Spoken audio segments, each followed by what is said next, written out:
चलना है, अपनी दुनिया को रंगों से भरना है। I love the educators. I love the educators. I love the educators. I love the educators. इल्म की राह पर हमको यूं चलना है, मैं पढ़ूंगा अस्सलाम वालेकुम स्टूडेंट्स, आप सब कैसे हैं? उम्मीद है आप सब खैरियत से होंगे और पढ़ाई से मुस्तफ़ीद हो रहे होंगे। ठीक है, क्लास पंजम आज हमने करना है काम जो आपकी बुक में है, तफ़हीम 24 पेज नंबर है, सफ़ा नंबर 24, उन्वान है तफ़हीम। तफ़हीम बच्चों एक ऐसा पैराग्राफ होता है जो आपने पढ़ना होता है और पढ़ाई के बाद आपने इसमें से सवालात के जवाबात जो हैं वो निकालने होते हैं, यानी कि ढूंढने होते हैं, तलाश करने होते हैं। और तलाश करने के बाद आपने उसको अंडरलाइन करना होता है या ब्रैकेट में कर लेना होता है और आपको उसको मार्क कर लेते हैं कि सवाल नंबर 1 का जवाब ये है। और मोस्टली आप ना कोशिश करें कि आपने ऐसा करना होता है कि सवाल पढ़ने के बाद जो इसका जवाब है वो अपने अल्फाज में भी बयान करना होता है या अपने अल्फाज में उसको लिखना होता है। और बाज़ औक़ात वो तफ़हीम में पूरा आंसर बना हुआ नहीं होता, तो इसमें थोड़ा सा सोच समझ की बात होती है, सोच समझ से काम लेना होता है आपने। और उसके लिए हम ये करेंगे कि जब पढ़ाई करेंगे उसके दौरान उनको इतने गौर से पढ़ेंगे कि हमें उस सवाल का जवाब जो है वो जहन में आ जाए। ठीक है, पढ़ाई कुछ तफ़हीम की कुछ इस तरह से है कि ख़बर लो वक्त की अपने ख़बर लो, ख़बर लो वक्त की अपने ख़बर लो, उड़ा जाता है जो करना है कर लो।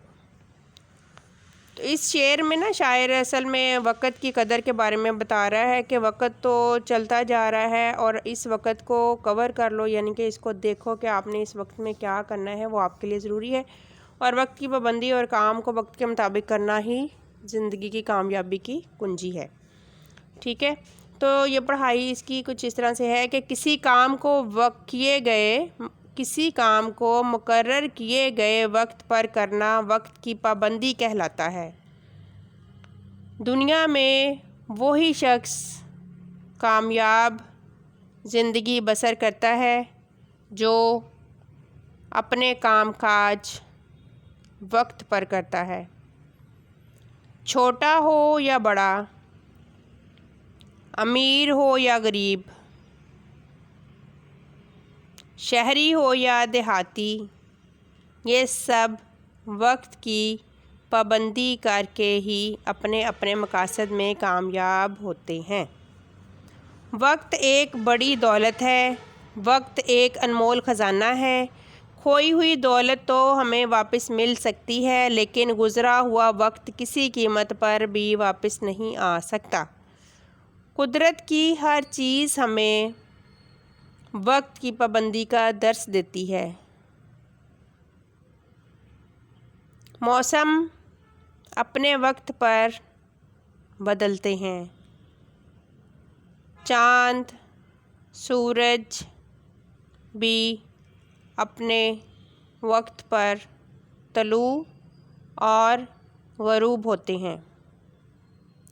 जो लोग वक्त की पाबंदी करते हैं वो दुनिया में इज़्ज़त और खुशहाली हासिल करते हैं, और जो लोग वक्त की पाबंदी का ख्याल नहीं रखते ज़िल्लत और बदहाली उनका मुकद्दर बन जाती है। बच्चों, इससे मुराद यही है कि जो इंसान वक्त की कदर नहीं करता तो हमेशा उसको परेशानी का सामना भी करना पड़ता है और उसकी इज़्ज़त भी नहीं होती। और दूसरा ये कि उसकी किस्मत और उसकी मुकद्दर या तकदीर जो है वो उसका साथ नहीं देती, क्योंकि वो वक्त के मुताबिक नहीं चलता। ठीक है, तुलबा के लिए भी अगर देखा जाए बच्चों, वक्त की मिसाल कुछ इस तरह से बहुत ही ज़रूरी है कि अगर तुलबा की मिसाल लेते हैं तो कुछ ऐसे है कि तुलबा के लिए भी वक्त की पाबंदी बेहद ज़रूरी है। अगर एक तालिब इल्म सुबह सवेरे उठे, ठीक है,